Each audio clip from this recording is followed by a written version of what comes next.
C'est un silencieux aujourd'hui. Bonjour à toutes et à tous, Olympiennes et Olympiens. Bienvenue à tous les nouveaux sur la chaîne et toutes les nouvelles, bien sûr, avant tout.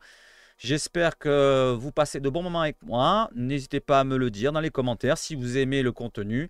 Mettez un petit like, un petit abonnement, ça donne la force à la chaîne pour qu'on puisse continuer ensemble à parler de notre OM.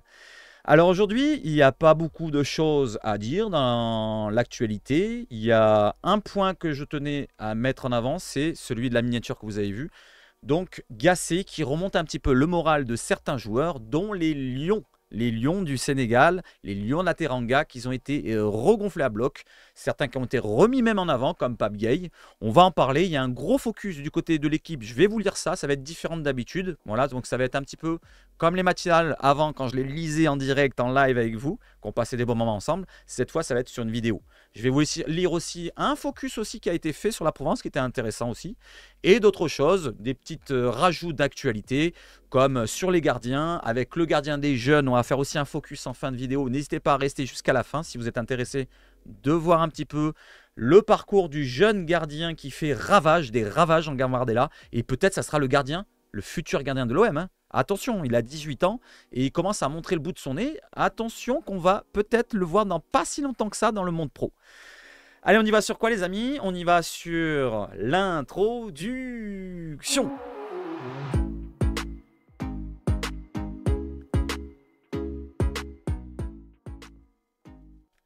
Alors aujourd'hui, il n'y a pas d'éphéméride. Il n'y a pas d'éphéméride puisqu'il n'y a pas d'anciens Olympiens qui sont nés donc le 27 février. Par contre, je vous souhaite à toutes et à tous ceux qui sont nés le 27 février un super joyeux anniversaire. D'ailleurs, je suis content. Je suis encore tonton. Voilà, je l'ai appris hier. Une petite Gina. Voilà, je lui fais un gros poutou-poutou. J'espère l'avoir le plus rapidement possible. Voilà, donc j'ai eu un petit bonheur dans ce marasme de mauvaises nouvelles actuellement. Et l'OM aussi va mieux. Donc ça va mieux depuis une semaine. Tout va bien. Tout va bien. J'espère que de votre côté aussi ça va bien. Donc bon anniversaire à toi qui est né le 27. N'hésite pas à le dire dedans. Sinon, c'est la Sainte-Honorine, je crois, aujourd'hui. Donc bonne fête à toutes les Honorines. Je ne sais pas s'il y en aura beaucoup qui vont me regarder, mais en tout cas, bonne fête à toi. Allez, aujourd'hui, donc je vous montre que j'ai programmé le live pour ce week-end, donc Clermont-Marseille. Vous voyez qu'il y a Iliman Ndiaye, le joueur en forme. J'ai mis Vertou, comme ça on a deux joueurs qui sont en bleu. Ça sonne bien, ça regarde bien. Voilà, n'hésitez pas. Le petit like sur la vidéo donc de samedi. Voilà, vous mettez un petit like, que ça renforce un petit peu la chaîne. La vidéo d'aujourd'hui, comme d'habitude. Allez, on enchaîne avec l'actualité, pardon, excusez-moi. On y va tout de suite. Sur la Provence, nous apprenons que Gattuso se serait vu proposer un nouveau poste d'entraîneur à Sassuolo en Serie A. Mais selon les médias italiens, le Calabré aurait décliné la proposition. Je ne vais pas lire tout l'article, mais voilà, on a le principal. Il a déjà des offres et pour l'instant, il prend son temps. Je pense qu'il doit être un petit peu fatigué de cette situation qu'il a vécue à l'Olympique de Marseille. C'est pesant. C'est pesant, il y a un contexte particulier. Donc ça a dû être pesant pour lui. Je lui souhaite quand même bonne chance. N'hésitez pas les amis, dans les commentaires, donnez un petit mot pour Gattuso. Les joueurs l'ont fait, nous on ne l'a pas trop fait finalement les supporters. Je voulais passer next, mais voilà, donc je tenais à lui le saluer en retour et bonne chance à toi. Allez, on y va sur notre coach préféré en ce moment, c'est Jean-Louis Gasset. Alors je vais vous lire l'article de l'équipe qui est plutôt intéressant. Ça parle de la remontée d'Iliman Ndiaye, pourquoi pas, qui va peut-être enchaîner maintenant, d'Ismaïla Sarr, qui revient aussi en forme, et de Pape Gueye qui a été relancé. Donc les trois Lions, comme il est marqué là, plus fort avec Lyon. J'ai changé le titre, moi j'ai dit Gasset réveille les Lions. Allez, on y va, let's go. KKO. On va lire ça ensemble. Baptiste Chaumier et Mélisandre Gomez qui nous ont écrit l'article. La photo est de Nicolas Lutio. Entre la fin de la CAN et la confiance insufflée par Jean-Louis Gasset, l'OM peut enfin compter sur ses Sénégalais Iliman Ndiaye, Ismaïla Sarr et Pape Gueye qui apportent chacun au collectif. C'est vrai que, je vous l'ai dit dans les dernières vidéos, c'est très important dans le débrief que j'ai fait de l'après-match, c'est très important qu'il concerne tout le groupe. Même s'il y a des joueurs qui vont moins jouer comme Enrique, Correa et peut-être d'autres, ou Naï par exemple, ils vont avoir moins de temps de jeu. Il faut les concerner. Dès que tu as le temps de les mettre un petit peu, eh ben, il faut les mettre. Et là, Pape Gueye, il a reconcerné dans le groupe, il a remis une demi-heure. C'est très intéressant. Même Sarr, voilà, qui l'a remis particulièrement, même titulaire. Il faudra attendre encore un peu, quand même, pour annoncer le retour en force de l'Olympique de Marseille. parce qu'il y a test plus ardu que de battre Montpellier 4-1, actuel premier non relégable du championnat. C'est vrai, c'est vrai. On a battu Montpellier, on a battu quand même Shakhtar, qui est une belle équipe européenne, mais qui sont un petit peu à la reprise, puisqu'ils n'avaient pas joué depuis 2 mois en match officiel. Mais c'est quand même à noter, on a marqué quand même 7 buts, encaissé 2 buts. Et il y a de meilleures choses qu'on voit, la confiance qui revient. C'est très important d'avoir gagné ces 2 matchs-là. Et il faut enchaîner samedi à Clermont. Mais les Marseillais ont repris de l'élan depuis une semaine et l'arrivée sur le banc de Jean-Louis Gasset, qui s'est d'abord attelé à redonner confiance à des joueurs aux certitudes éprouvées par une saison compliquée, pour être meilleur, il fallait qu'il soit déjà là. Et c'est un atout Gasset que Gennaro Gattuso n'avait pas. En janvier, la CAN avait clairsemé les rangs, ils sont à nouveau plus fournis. C'est vrai qu'on a tous les retours finalement. On a même les retours de blessures avec Vertou qui est revenu, Kondogbia qui est revenu. On attend Murillo, même si ce n'est pas un joueur très important. On attend surtout Rongier qui va arriver dans pas longtemps. On commence à avoir beaucoup de solutions. C'est très important. En plus, ils sont tous pratiquement bons. Voilà, ils sont tous pratiquement bons. Mais pour leur regonfler le moral, Gasset a soigné la recette du dialogue, de la bienveillance, de l'optimisme. Elle a porté ses fruits et certains joueurs, notamment les 3 lions de la Teranga, ont nettement haussé leur rendement déjà. Ndiaye, donc un point sur Ndiaye, un rôle plus central. Le storytelling, savamment orchestré par la direction olympienne et l'entourage du joueur, à son arrivée, a fini par être aussi difficile à assumer que le montant rondelé de son transfert, 19 millions d'euros. Les images du minot, pas encore adolescent, mais déjà amoureux de l'OM en train de jongler sur le parvis de la gare Saint-Charles de la ville, lui ont valu un surnom pas vraiment flatteur, le jongleur de Saint-Charles. Et oui, c'était ce surnom-là. Et d'ailleurs, on va le garder sûrement, même dans le positif. Pourquoi pas? Pourquoi pas? C'est pas méchant, c'est pas une insulte de dire le jongleur de Saint-Charles. Pourquoi pas? Moi, ça me dérangerait pas, je serais joueur. On m'appelle le jongleur de Saint-Charles, j'en rigolerais. J'espère qu'il en rigole, lui, de son côté. Iliman, faut pas le prendre mal si tu me regardes. Au fil de ces premiers mois franchement décevants, Ndiaye, 23 ans, avait montré du mieux déjà quand Gattuso avait choisi de passer en 3-5-2 en fin d'année et il a certainement signé sa meilleure prestation dans un rôle de meneur face à Montpellier dimanche. C'est vrai qu'il a été plutôt particulièrement bon. D'ailleurs, moi, c'est mon top du match face à Montpellier. Certains vont dire Aubameyang, certains vont dire d'autres joueurs, mais pour ma part, Ndiaye quand même, qui a été franchement la pièce maîtresse de cette attaque. Aubameyang a été très fort, mais il y en a eu beaucoup qui ont été forts. Ça a été match quand même. Je ne vais pas dire que c'est le match le plus complet de la saison parce qu'il y a eu un Ajax, le OM Ajax qui était plutôt plaisant, mais on a encaissé quand même 3 buts. Celui-là ressemble franchement à un des meilleurs matchs. Ce joueur discret, un peu à l'image de son compatriote Ismaïla Sarr, sent plus à l'aise ces dernières semaines et le nouveau staff compte beaucoup sur lui pour assurer la liaison entre les lignes. C'est le message qui lui a été adressé et qui semble l'avoir libéré. Donc ça l'a libéré. C'est ce qu'ils disent l'équipe du côté de l'équipe. Donc ça l'a libéré d'avoir un nouveau coach qui lui dise vas-y, fais ce qu'il te semble de bon. Je te mets à cette place-là derrière les attaquants. Je te mets pas sur un couloir comme Gattuso, le laisser un petit peu enfermé dans son couloir. Et c'est peut-être mieux pour lui. Voilà, laisser libre à son talent. Sarr, maintenant, on part de Sarr. Ismaïla Sarr, l'arme à droite.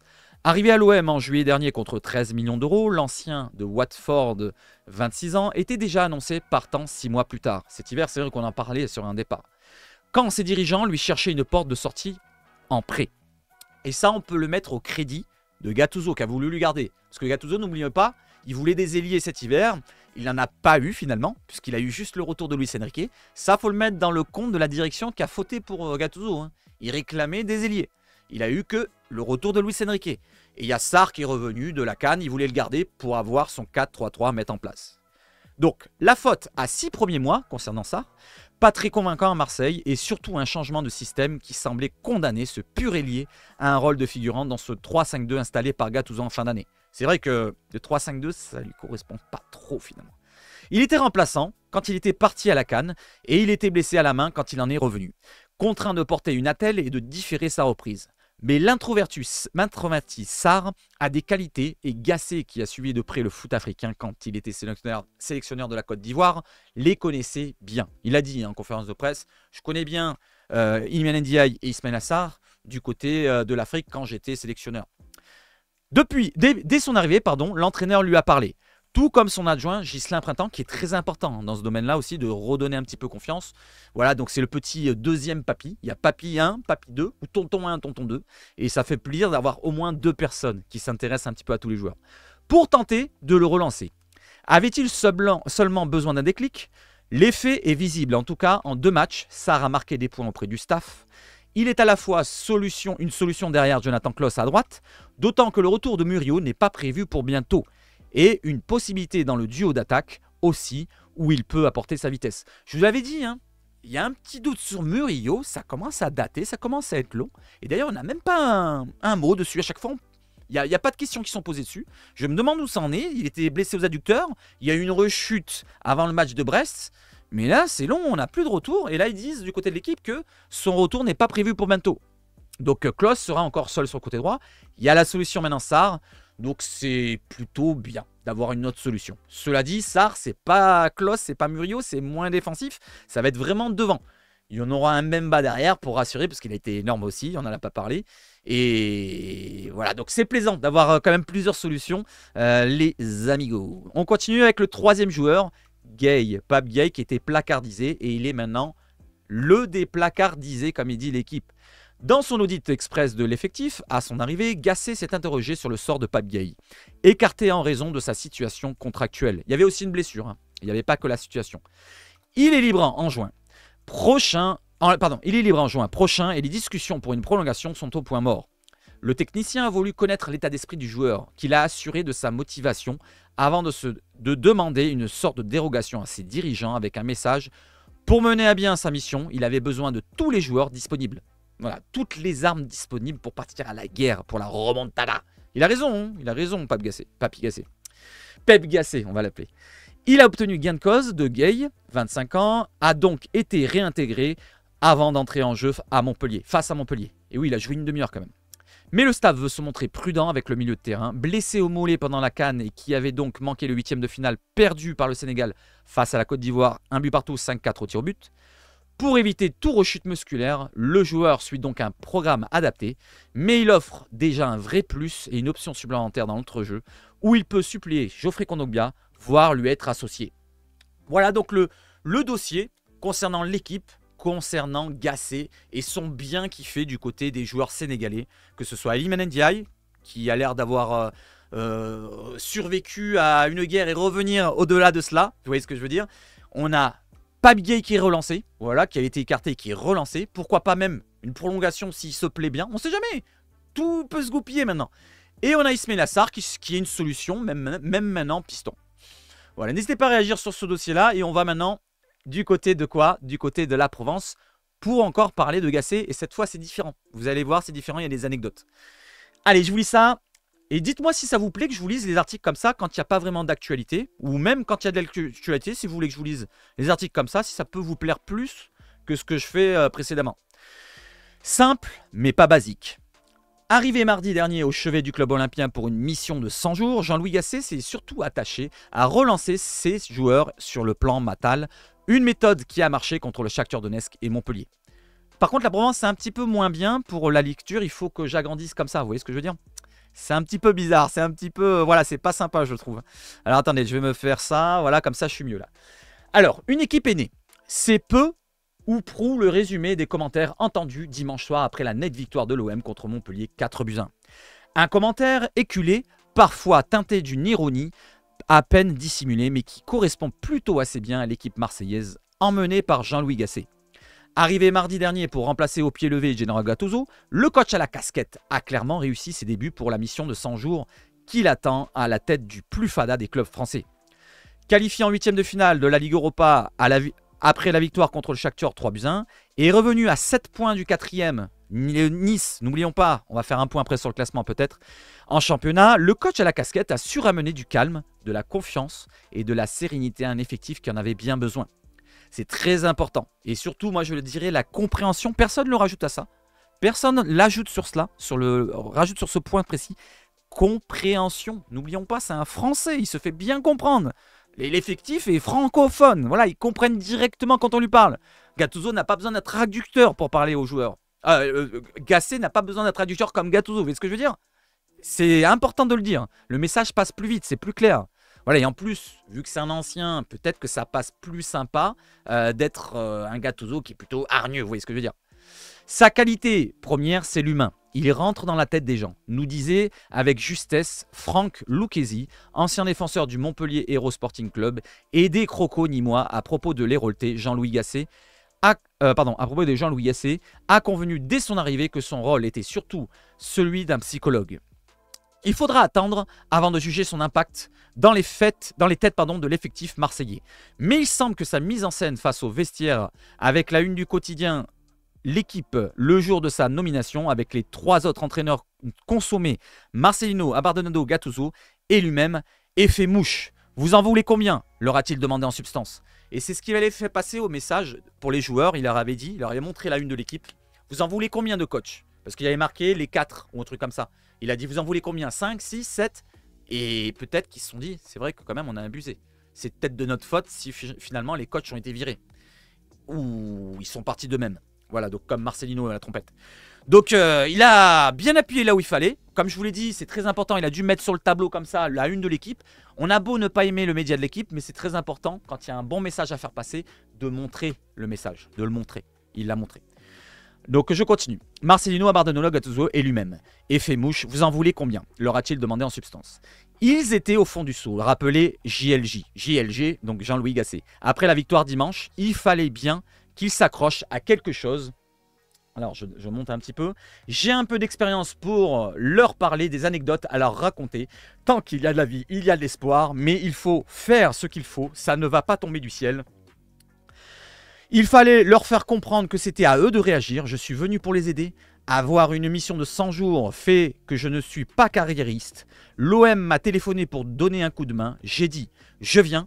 J'explique aux joueurs la bonne solution, mais il fallait trouver la formule que leur allait bien sur l'instant. Il ne me fallait pas compliquer les choses. On part tranquille. 1 + 1 est égal 2. C'est très simple. On ne peut pas aller plus bas. Vous êtes au fond. Et là, ils ont dû s'accrocher. Voilà, c'est très important. Il est arrivé. Il leur a dit, bon écoutez, on est dans la difficulté. Et je vais vous dire une chose. Regardez bien. Il y a eu 4 coachs avant. Vous en voulez combien? Vous en voulez combien? Donc alors c'est très simple. C'est à vous maintenant de réagir. On va essayer de repartir sur les bases. Donc quand je vous dis de faire une chose, on va le faire de la manière la plus simple. On ne va pas se compliquer les manières et ça va aller tout droit. Vous allez voir que ça va avancer tout doucement. Et finalement, bah, ça se goupille très très bien même. Ça se goupille peut-être plus rapidement qu'il ne s'y attendait, qu'on s'y attendait nous aussi. Voilà, nous on s'y attendait que ça ne réagisse pas directement. Finalement, on a l'impression que ça prend bien, ça prend bien. Même on a été surpris dimanche de voir un petit peu de quelques combinaisons qu'on n'avait pas vues depuis pratiquement le début de saison, on va dire. Voilà. Allez, simple, mais pas si basique, à l'image du système asymétrique, comme je viens de vous le dire. Le côté tactique, quand même, on en a vu un petit peu contre Montpellier. C'était particulier, les permutations asymétriques déployées contre Montpellier et du rôle hybride confié à Chancel et Mbemba. Ou encore de sa façon d'appréhender le cap Pape Gueye, finalement disponible après les fortes tensions avec la direction sur la non-prolongation.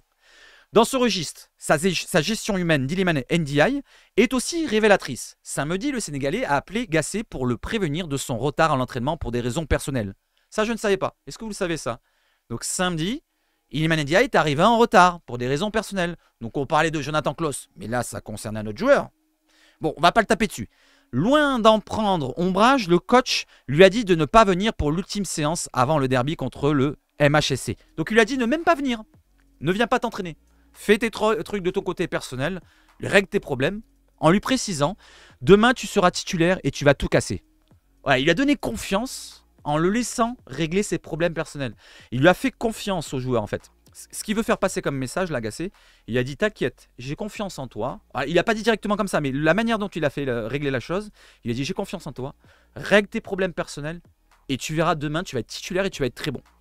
Il a ressenti comme ça, voilà, peut-être avec l'entraînement du jour d'avant, peut-être qu'il a vu quelque chose et il s'est dit tiens, c'est cette fois, ça va être le bon jour. Donc il lui a laissé un petit peu de repos, il a fait régler ses problèmes personnels et il a fait son match. Voilà, il a fait son match contre Montpellier. S'il ne faut pas surinterpréter la force des paroles du coach de l'OM, il y a quand même de quoi s'interroger en voyant la prestation de l'ex-Trubillon de Sheffield, crédité d'1 but et auteur de la prestation la plus aboutie depuis sa signature, après des dizaines de purges et de frappes non cadrées. Alors je continue. Il est bonnard, dit-on de Gasset dans les allées de la commanderie, où sa simplicité et son respect, que son prédécesseur n'a pas lui à envier, sont appréciés. Normal, à l'ancienne, JLG, fait donc les premiers pas remarqués, loin des colibés et des allusions à Joe Biden. Oui, parce qu'il y a les médias qui ont appelé un petit peu Joe Biden. Et il nous dit, je riais jaune, mais je m'attendais à être chahuté. A-t-il répondu au micro de Prime Video. Mais ça marche, souligne un agent de joueur. Il arrive à faire croire aux joueurs qu'ils sont plus forts. Je le vois bien dire à Harit qu'il est meilleur qu'un Ben Arfa, qu'il a eu sous ses ordres. Il a insisté sur la culpabilité et que tu le veuilles ou non, c'est un vieux monsieur qui donne envie de se défoncer. Cette semaine, il leur a donné de la confiance et de l'amour. On peut vraiment le dire comme ça. Ça n'est pas surprenant car ça le fait bander. Ça le fait bander d'être à l'OM. Et oui, ça le fait bander d'être à l'OM. C'est son plus gros défi de sa carrière, peut-être son dernier. Voilà, donc et franchement, il fait ce qu'il faut. Il fait ce qu'il faut. Il rentre dans la tête des joueurs, comme il dit. Il leur dit peut-être ce qu'ils veulent entendre. Voilà, tu es meilleur que ci, tu es meilleur que là. Voilà, maintenant, c'est à toi de réagir ici et là. Et derrière, ils ont confiance. Maintenant, ils ont confiance. Quand tu vois une vieille personne comme ça qui te parle tendrement, avec humilité, avec humanité, peut-être que tu as envie de lui redonner en retour. En un mot, il fédère. Pas surprenant, mais non plus en antagonisme avec ce que faisait Marcelino ou Gattuso. Il transcende les mecs, les imprègne de quelque chose, il connaît très bien le foot et il a ce côté devin qui te dit ce qui va se passer. C'est rare aujourd'hui, remarque un membre du club. En tout cas, il ne laisse pas indifférent avec ce côté paternaliste, rassurant. Malgré l'écart d'âge et de code, il parle à toutes les générations. Ça, c'est une force et c'est sa méthode. Bienveillance, rigueur, professionnalisme, confiance, ce sont les termes qui le caractérisent le mieux et il arrive à bien doser tout ça en un mot, il fédère. Comme Federer. Non, je ne sais pas pourquoi je dis ça, mais il fédère. Adoubé par Zlatan Ibrahimovic, donc le joueur suédois, quand il était au PSG, avec Laurent Blanc, célébré par Souleymane Diawara lors de son passage à Bordeaux encore avec Lolo White, Gasset avait conseillé à Soulé de reprendre son rythme de vie nocturne pour retrouver son niveau. Je vous l'avais dit la dernière fois dans l'anecdote. L'entraîneur olympien sait où il va et il a assez de vécu pour appréhender n'importe quelle situation. Et à en croire certains à l'OM, il aurait même un atout que ses prédécesseurs n'avaient pas. Il parle français. Ah bah voilà, enfin. Point d'exclamation. C'est peut-être le plus important des choses. Voilà, il parle français au bout d'un moment. Est-ce que les joueurs n'attendaient pas que cela? Ils en avaient marre d'entendre espagnol, italien, vaffanculo, testa di cazzo, paella et tout ce que vous voulez. Mais au bout d'un moment, maintenant, ça parle français. Voilà. Et en plus, c'est un mec d'expérience qui connaît vraiment la Ligue 1. Parce qu'il connaît vraiment la Ligue 1, les amis. À l'image des virages marseillais dont les fanatiques qui ont rappelé que les 2 victoires n'effaçaient rien de cette saison éprouvante, le technicien olympien préfère insister sur l'humilité plutôt que de caresser son ego. Au repos hier, donc ce lundi ils ont été au repos, il attend ses protégés aujourd'hui pour reprendre l'entraînement, donc mardi, l'entraînement et préparer le déplacement à Clermont samedi.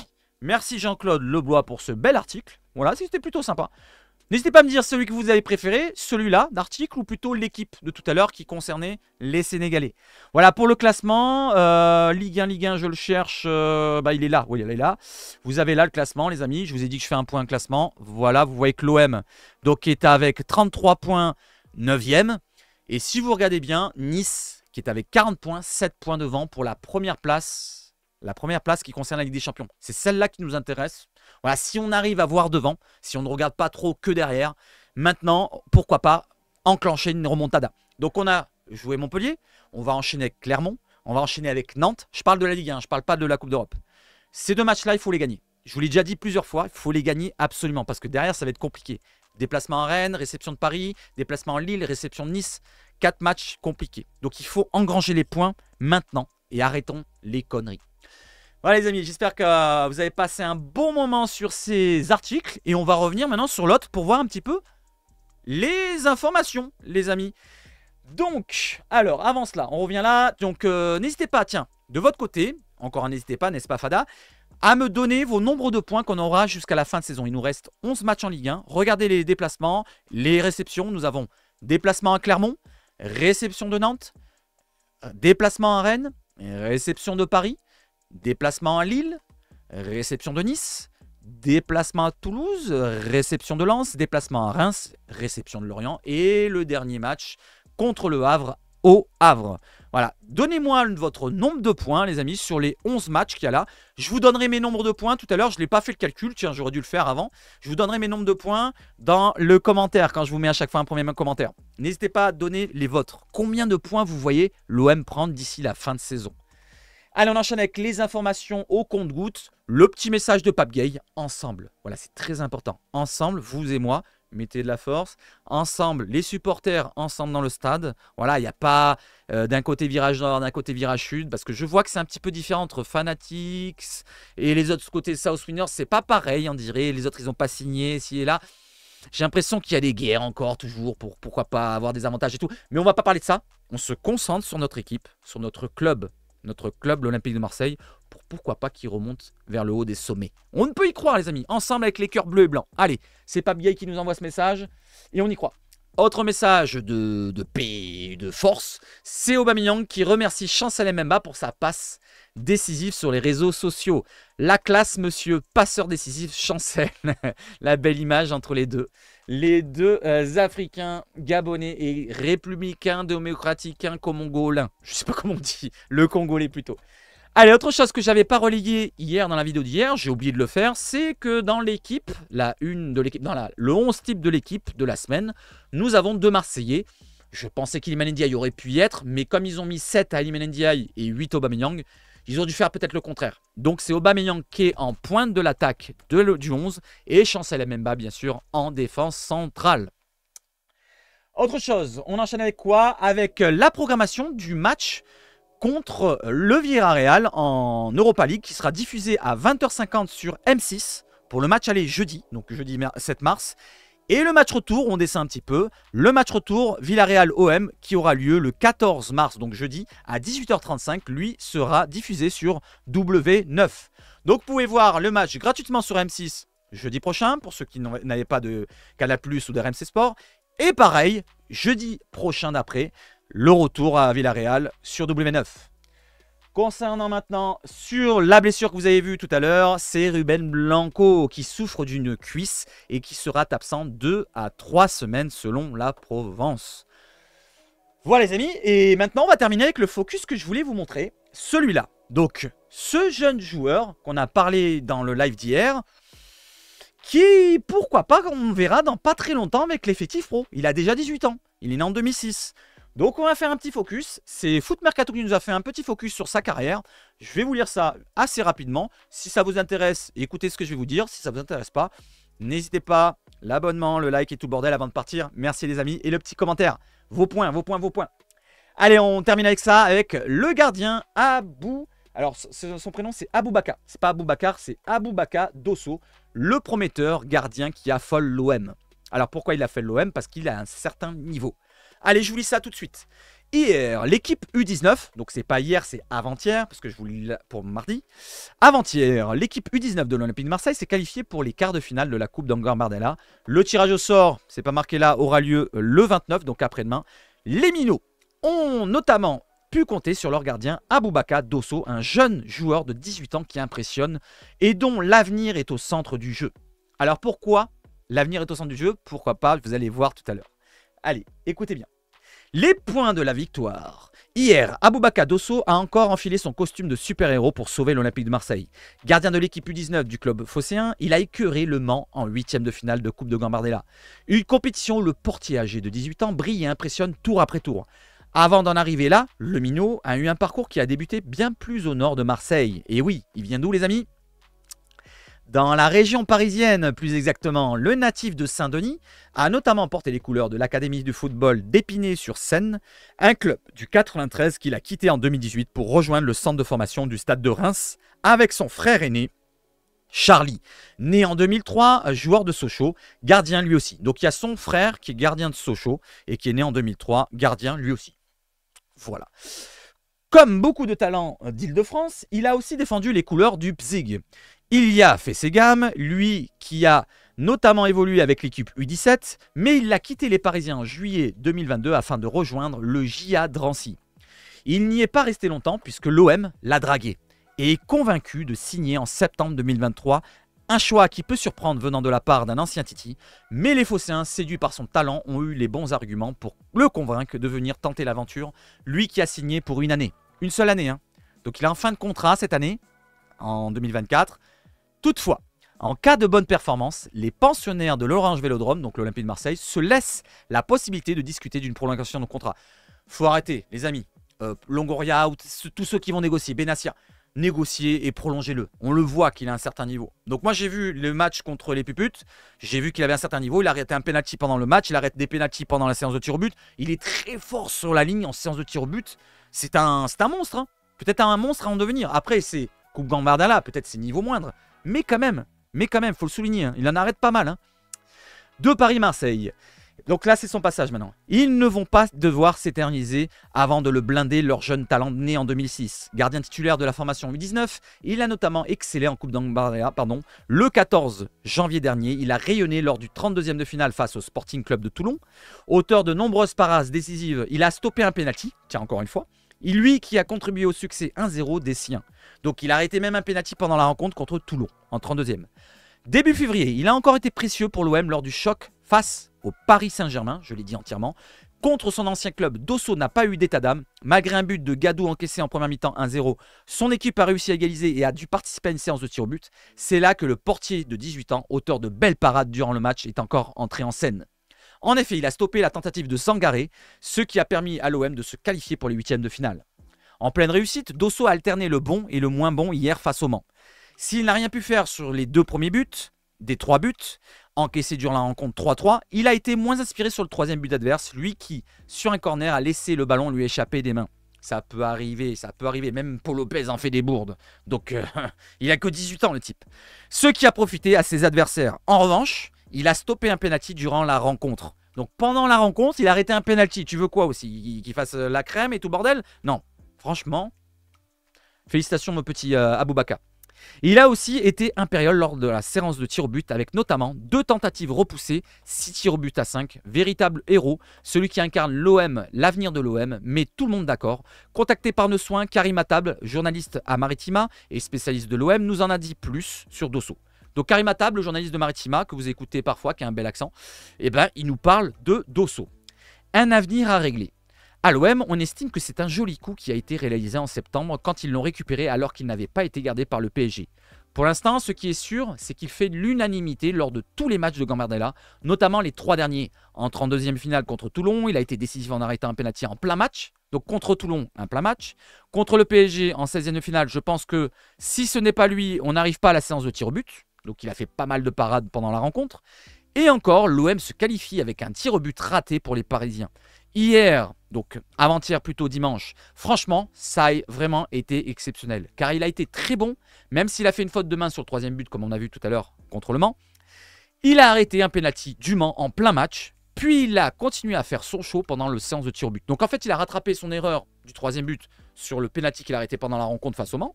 Et en plus, il fait 2 parades déterminantes dans la séance de tir au but, notamment l'avant-dernier pour garder l'OM dans la série et qui lui permet ensuite au capitaine Trigano de marquer sur la fin.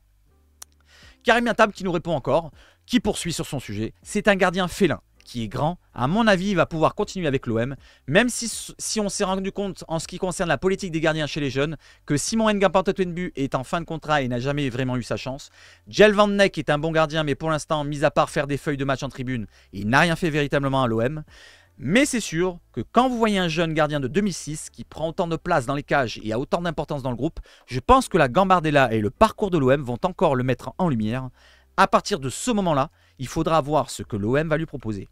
C'est vrai que c'est très important de voir ce qu'on va lui proposer, parce que si c'est encore une place avec les jeunes, éternelle comme Simon Nga-Pantotenbu, qu'on va lui laisser finir son contrat et que derrière, peut-être qu'on lui proposera rien du tout, au bout d'un moment, faut les lancer, faut le lancer. Enlève-le ton petit coupeur de cocktail, là, de citron, là, Blanco, il a toujours la chiasse ou il est blessé. Tu l'enlèves, tu mets le petit jeune derrière, ou tu mets Simon, un des deux. Simon, tu le prolonges sinon. Voilà, mets-le celui-là. Moi, j'aimerais bien le voir. Même 18 ans, il y en a à Toulouse, pourquoi pas à l'OM? Il y en a marre aussi. Au bout d'un moment, s'il est très bon, eh ben, je vois pas pourquoi il serait pas tenté une fois. Hein. Bon, là, sur la fin de saison, on va laisser quand même du sérieux, des gars qui ont de l'expérience comme Paul Lopez et peut-être même Ruben Blanco. Mais ce que je vous dis, à l'avenir, par exemple en début de saison prochaine, il aura 18 ans passés. Pourquoi pas? Imaginons sur le banc. Qu'est-ce que vous en pensez les amis? Qu'est-ce que vous en pensez de cela? Est-ce que vous lanceriez pas un petit peu le petit bourg là, ou Simon comme vous voulez? Voilà, qu'on jarque un petit peu Blanco qui sert à rien finalement. En plus il a un salaire plus énorme que le petit jeune là. Ça pourrait être intéressant. Et ce salaire qu'on récupère de Blanco, eh ben, on pourrait le donner à un autre. Je sais pas moi. Nul doute que les dirigeants marseillais tenteront de le conserver. Lui, que beaucoup de fans aimeraient retrouver dans l'équipe première dans quelques années, l'avenir est entre ses gants et les mains de l'OM. Alors je dis peut-être cette année prochaine, ou l'année d'après, peut-être, parce que 18 ans, c'est encore jeune. Mais il y en a des gardiens de 18 ans. Hein. Celui de Toulouse, je pense à lui. Quel âge il avait Landreau quand il s'est lancé? Quel âge il avait l'autre de Toulouse, de Nantes, pardon, maintenant, Lafont? Quel âge il avait quand il a commencé? Il y en a eu plein des jeunes. Il y en a eu plein. Il y en a eu plein. Voilà les amis, donc bel article quand même, merci à Foot Mercato. Et puis c'est tout, voilà, donc l'actualité, il n'y a pas eu grand chose. La vidéo quand même 35 minutes, voilà, le temps de lire les 2 articles, les 3 articles même. Qu'est-ce que vous avez pensé de cette vidéo les amis? Est-ce que vous avez apprécié que je vous lise les articles? Si ça vous plaît que je fasse ça, je peux vous le faire de temps en temps, au lieu de faire l'actualité comme je le fais dernièrement. Si vous voulez, je vous lis que les articles de la presse, voilà. C'est vous qui voyez. Mais dans ce que je fais d'habitude, il y a plus d'informations. C'est peut-être plus sympa. C'est vous qui voyez. Allez les amis, j'espère que vous avez passé un bon moment avec moi. On se retrouve pour un nouveau point demain matin. Et pourquoi pas, une surprise peut-être, s'il y a une grosse dinguerie dans la journée. Vive le foot chez Sabache Foot. Et surtout, allez l'OM. Ciao, ciao.